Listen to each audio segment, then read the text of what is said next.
Well, you're sick, like me, and you decide it's time to see the doctor. What you do next could have a significant impact on how fast you recover and if you survive.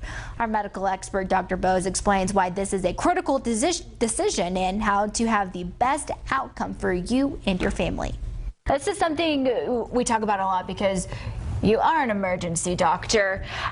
What do you do in an emergency? And since you are a fellow of the American College of Emergency Physicians, this is something Dr. Bose knows all about. We're talking about emergency department overcrowding and the impact on you. And you're sick. And what you do next can have a significant impact on how fast you recover and even if you survive. Now, the longer you wait in an emergency room, waiting for a bed upstairs to get admitted, the more likely you are to stay in the hospital and have a longer time recovering, and the more increased risk you have of dying. It's scary if you look at the statistics. So how can you keep this from happening to your family and your loved ones? Now, if you look at the data, after the emergency physician has worked you up and you are admitted for whatever reason, chest pain, you're waiting for a room upstairs. If you are waiting for that room to open for 2 hours, in all comers there's about a 2.5% mortality, meaning 2.5 of those patients will eventually die. Wow. Versus if you're waiting for 12 hours, it's a 4.5% mortality.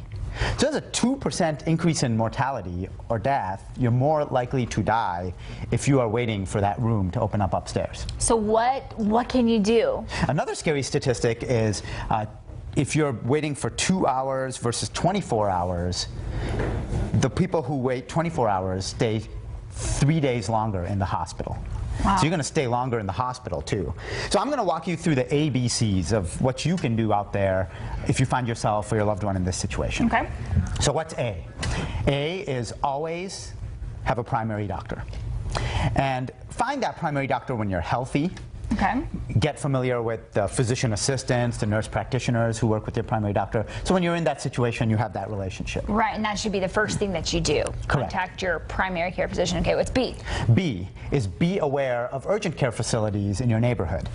And you can go for many things to the urgent care or to your primary doctor, things such as broken bones and fevers. People think you need to go to an emergency room. Right, and you don't have to. You don't have to. Well, and a lot of no matter how high the fever is. Yes, and like we've said in previous segments, you can get just as great, if not better, care in one of those facilities. Correct. Better because you don't have to wait as long and you're not exposed to all these sick people. And you can get home faster. And you can get home faster and it's cheaper on the wallet. Yes. It doesn't cause walletitis.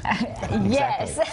It's another unfortunate disease. Unfortunate disease. All right, C. C is call a spade a spade. If it's an emergency, you have to go to an emergency room. Chest pain you think is a heart attack after a car accident, a seizure, you know, things like that. You're bleeding a lot? Yes, you probably Bone should. sticking out? Wait, no, not necessarily. Bone sticking out, you should probably go to an emergency room. Okay. Broken bone, you don't need to.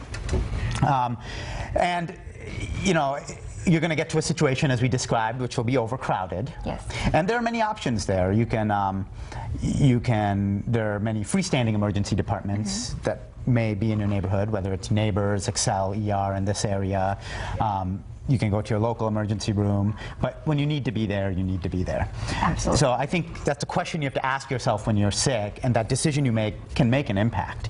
So just to recap, always know your ABCs. Always have a primary doctor. Be aware of the urgent care facilities in your area. Call a spade a spade. When you need to go to the ER, you need to go. All right, Dr. Bose, thanks. Thank you.